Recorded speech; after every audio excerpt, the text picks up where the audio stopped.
Regardons un petit peu les aspects purement probabilistes dans le viager. Et regardons un petit peu comment se comportent les observations viagères. La première table de mortalité date de 1662. Ah, c'est vieux. Hein. Ben non, pas tellement, parce qu'on a des contrats financiers qui datent du Moyen Empire égyptien. Donc ils faisaient des contrats financiers et viager. On pouvait acheter des rentes au deuxième millénaire avant notre ère. Et comment ils faisaient les calculs, on n'en sait rien, ça devait être bizarre. Quand même. Et donc, il y a deux Anglais, deux Britanniques, Petty et Grant, qui ont construit, pour la première fois, publication de 1662, les premières vraies tables de mortalité. Ben, les voilà, si ça marche. Natural and Political Observation, voilà. Bills of Mortality, John Grant. Mais Petty l'a aidé. Hein, donc, voilà. Alors, qu'est-ce que c'est que ce truc? Sur 100 personnes, il en reste 64 au bout de 6 ans, 40 au bout de 16 ans, 25 au bout de 26 ans, 16 au bout de 36. Il y a plein de gens qui ont fait des calculs aberrants sur cette table en se disant « Mais d'où proviennent ces chiffres? Qu'est-ce que c'est? Où est la loi ?» La seule question que ces gens ne se sont pas posées, c'est comment calculait-on au XVIIe siècle? Vous savez qu'on calcule maintenant très facilement parce qu'on a des machines pour le faire. Avant ça, et moi je parle en connaissance de cause parce qu'étant un dinosaure, moi je n'ai pas toujours connu les machines, avant ça on ne savait pas calculer. Pour faire une multiplication complexe ou une division complexe, on avait besoin d'une table de logarithme. Et on faisait des approximations. Oui. On peut compter depuis qu'on a des machines qui permettent de le faire, parce que notre cerveau n'est pas capable. Oui, on peut faire 4 plus 3, d'accord, mais enfin, bon, des vrais calculs dont on a besoin dans la vie actuelle, le cerveau ne peut pas le faire. Eh bien, il faut savoir qu'à l'époque, on ne multipliait pas encore très bien. On faisait ce qu'on appelait de la duplication.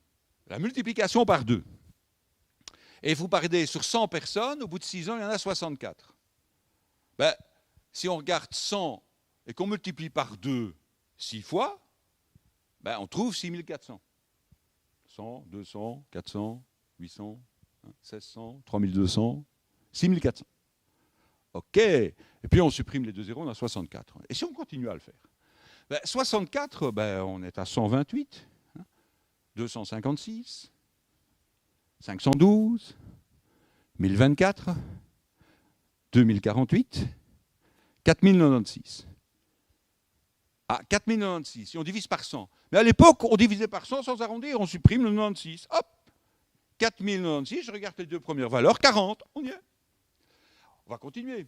40, 80, 160, 320, 640, 1280, 2560. On supprime les deux derniers chiffres. 25. Vous pouvez continuer, hein, ça marche. En fait, c'est tout simplement une échelle exponentielle de base 0,64, mais mal calculée. À la fin, ça marche moins bien, parce que là, il a dû arriver à 0, donc il a dû un petit peu chipoter. Mais si vous regardez les 4-5 premiers, c'est tout à fait ça. À l'époque, on faisait de la multiplication par 2, qu'on appelait duplicatio, et on faisait de la division par 2, qu'on appelait manducatio. Et les divisions et les multiplications, ben, on ne les faisait pas encore très bien. D'ailleurs, contrairement à ce qu'on pense, le système décimal n'était pas encore tout à fait introduit. Hein. On travaillait en base 10 pour les unités, mais on travaillait souvent en base 60 pour les décimales. Hein. Pourquoi en base 60? Parce qu'on peut diviser par 2, 3, 4, 5, 6, pas par 7, 8, 9 et 10 facilement. C'est pour ça que c'était un nombre magique, c'est le nombre par lequel je ne peux pas diviser. C'est mauvais. Rigolo, hein? Et puis, une fois qu'on a eu cette table-là, il y en a eu plein d'autres. Hein. J'en cite quelques-unes, dont celle de Halley, le gars de la comète. Quoi, hein. Pas Bill Halley, Halley, le gars de la comète. Et puis, la première utilisation actuarielle, les calculs de James Dodson aux États-Unis, non, en Grande-Bretagne. Calcul de prime sur base des observations, débouchant sur des faillites retentissantes. Donc, ce n'était pas très bon. Premier modèle, 1830. Benjamin Gompert. Gompert, c'est un Britannique d'origine allemande qui a produit un modèle qui est pas mal. Pourquoi il est pas mal? Parce qu'il a commencé par faire des observations. Alors lui, il a travaillé il y a presque 2 siècles, mais nous, on va un petit peu regarder ce qui se passe ici au niveau de la France en 2010, parce que là, en 2010, on a tous les chiffres. Je pense même que si vous faites des recherches, l'INSEE a dû publier maintenant des tables un peu plus récentes. Je pense qu'on est jusqu'à 2012. Et donc, on regarde les taux de mortalité. C'est ce que Gompert avait fait. Alors, si vous regardez bien, Ça ressemble à quoi, cette courbe? Ça ressemble à une exponentielle. Et donc, l'idée de Gompertz, dans son modèle, c'est de dire, ben, les mortalités, c'est une exponentielle. C'est l'idée de Gompertz. Premier modèle, 1830. Est-ce que c'est vraiment une exponentielle? Ben, nous qui avons des machines fabuleuses, on passe au logarithme et on regarde. Ben, si l'exponentielle est ce que j'espère, je dois trouver une droite. Est-ce que je trouve une droite? Ben, vous allez me dire, oui, pour les plus de 30 ans, ça va. Avec pourtant une rupture de tendance en 65. Ben oui, forcément, 65 dans la plupart des pays, c'est maintenant plus en France, mais ça va revenir, c'était l'âge de la retraite. Vous êtes à 60, hein. En Belgique, on passe à 67. Ah, 67 en Belgique. D'ici 2030, hein, progressivement. Et donc, qu'est-ce qui se passe? Ici, c'est la mortalité globale. On a une forte mortalité infantile. Enfin, forte, elle est de l'ordre de 7 pour 1000. 7 pour 1000. C'est-à-dire presque 1% pour les garçons et presque 0 pour les filles. Hein, parce que c'est des tables mixtes. Aussi. Les petits garçons mourront beaucoup plus souvent que les petites filles. Il y a une forte réduction de 0 à 12 ans. Et puis, il y a ce qu'on appelle une bosse. C'est la bosse des accidents et des suicides. Qu'on n'observe presque pas chez les jeunes femmes. En fait, cette petite bosse est due simplement à la moitié de la population, enfin un peu plus de la moitié de la population, puisqu'il y a un peu plus de garçons que de filles, qui se suicident et qui conduit très mal. C'est la bosse des accidents et des suicides. Ça fait rire la demoiselle, mais c'est vrai. La plupart des problèmes qui sont là, cette bosse-là que vous voyez, parce qu'on a une courbe en J, en fait. Hein, on a une courbe en J avec une bosse. Et cette bosse, c'est les accidents et les suicides de jeunes garçons. Ce n'est pas les filles qui se suicident, hein, contrairement à vous y dire reçu. Non, non. Et ce n'est pas les filles non plus qui roulent comme des folles ou volants, c'est les garçons. C'est assez curieux. Et donc, il y a des choses intéressantes ici dès qu'on passe au logarithme. Hein. Alors, quelques remarques, bosse des accidents, et une croissance grosso modo exponentielle pour les 30-90 ans. Donc c'est pas mal l'idée, hein. Mais en fait, si on oublie la bosse, l'idée c'est quand même une courbe en J. Hein. Courbe en J, c'est pas gai, parce qu'on ne peut pas faire de régression linéaire. Ah, on ne peut pas faire de linéaire, zut alors. Égalité des sexes devant la mort. Alors je me suis amusé à représenter, toujours avec la même base de données 2010 France. Hein. Donc les taux de mortalité des hommes et des femmes. Alors, j'ai mis les hommes en abscisse et j'ai mis les femmes en ordonnée. Je me suis amusé à faire ça. Elle me dit, c'est presque linéaire. Ah oui, c'est vrai, c'est presque linéaire. Là, on a du linéaire, on est content. Mais attention, il y a quand même un truc qui m'embête. C'est que si je regarde les abscisses, elles vont jusqu'à 1,6%. Et si je regarde les ordonnées, elles ne grimpent que jusqu'à 0,7%. Ah, serions-nous inégaux devant la mort? Du point de vue légal, non. Parce qu'un arrêt de justice de l'Union européenne du 1er mars 2011 a sanctionné toutes les compagnies d'assurance qui avaient des tarifications différenciées pour les hommes et pour les femmes. Égalité, attention, pas question de différencier hommes-femmes. Eh bien, mesdames, c'est à cause de ça que vous payez trop cher. Aussi bien en assurance vie qu'en assurance accident. Oui, forcément, hein, puisque vous faites un peu plus d'accidents, mais nettement moins graves, et vous mourrez beaucoup moins. Wow. Alors, on peut se dire, bon, on va essayer de faire des calculs, là, hein. Ici, on a des calculs, il y a des gens, ouais, j'ai une droite, je vais faire une régression. Surtout pas de régression dans ce cas-là.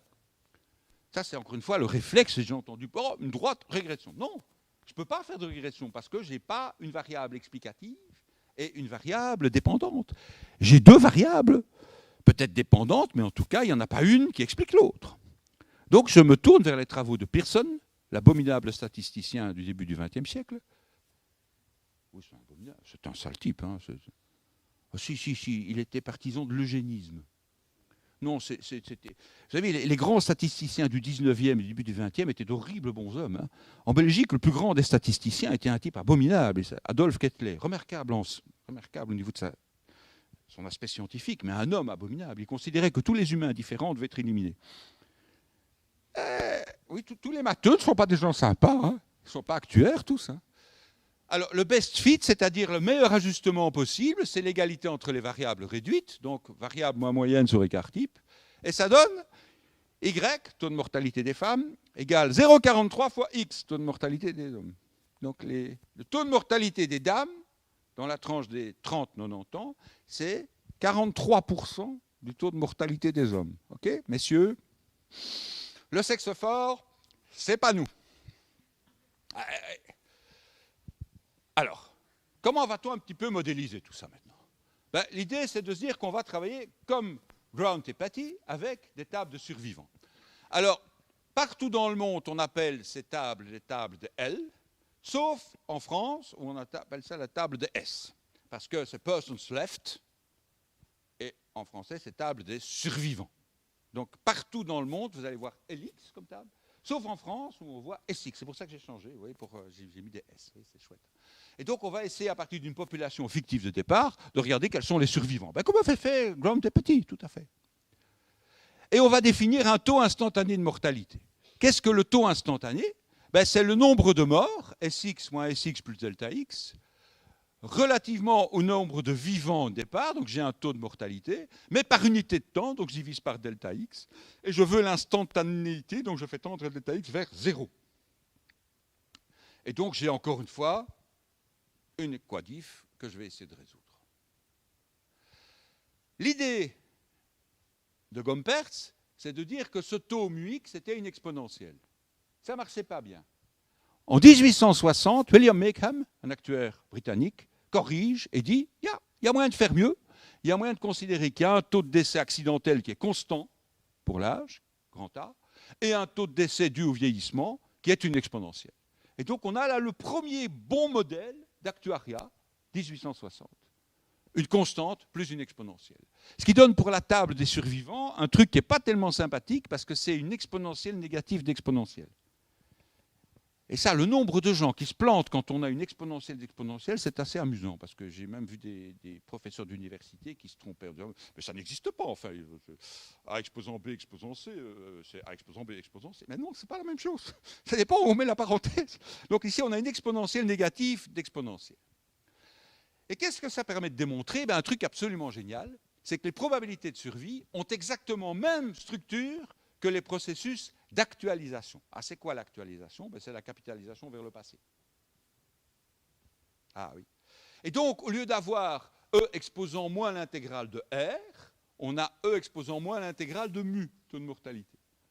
On a exactement même structure viagère et financière. C'est génial, hein? Et donc, on va pouvoir enfin construire quelque chose qui est pas mal. C'est pas encore fini, mais là, je vais arrêter pour aujourd'hui parce que sinon...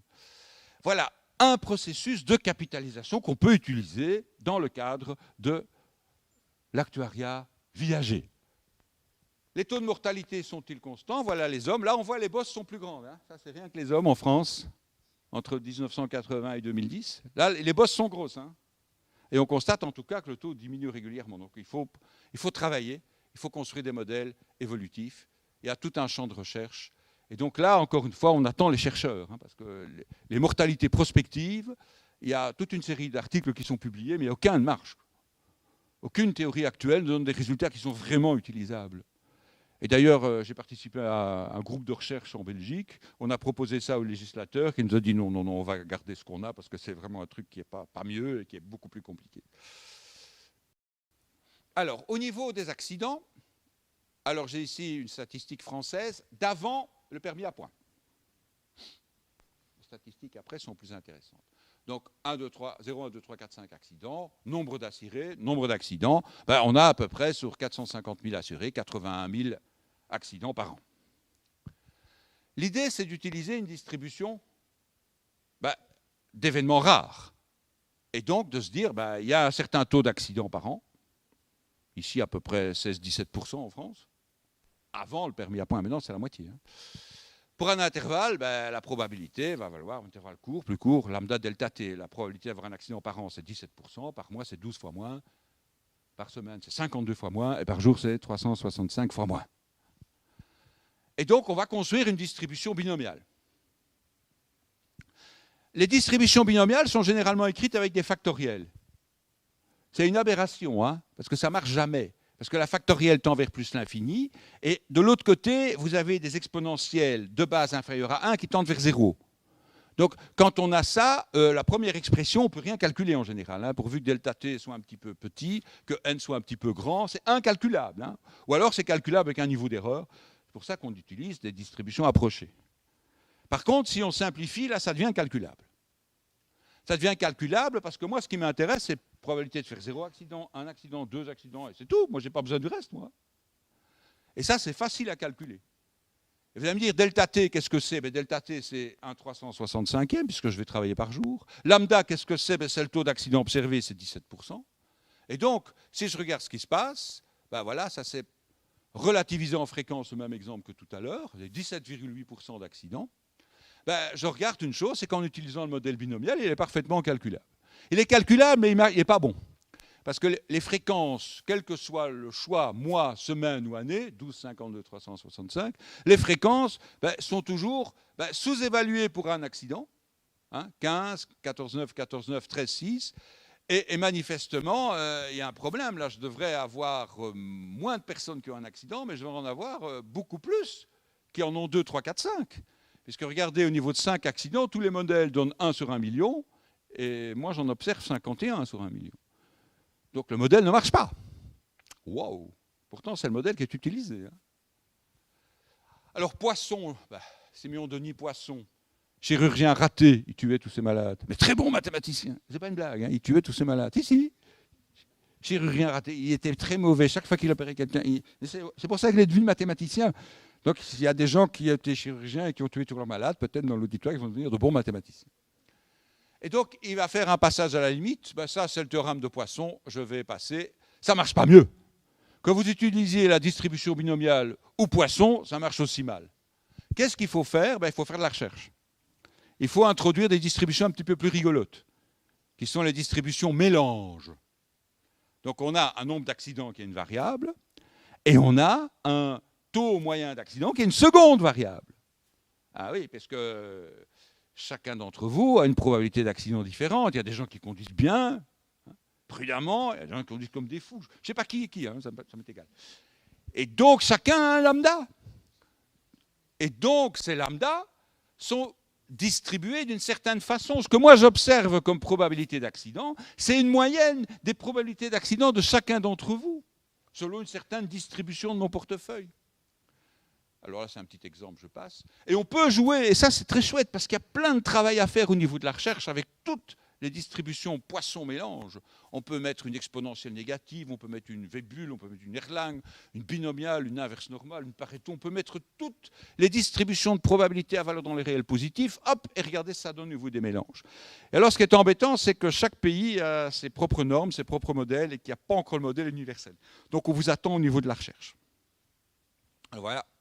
Ça, c'est le vrai problème, c'est ce qu'on appelle les fat tails en américain. Fat tails. Les queues grasses. Ah, c'est pas beau, les queues grasses. Oui, c'est parce qu'en fait, les queues de courbe observées sont toujours beaucoup plus grasses que les queues de courbe théoriques. C'est-à-dire qu'il y a toujours beaucoup plus de gens qui font 4-5 accidents que prévu par les modèles. Et donc, ce qui marche bien ici, l'exponentielle négative, elle n'est pas trop mauvaise par rapport à l'inverse gaussienne, à la gamma ou à l'Erlang.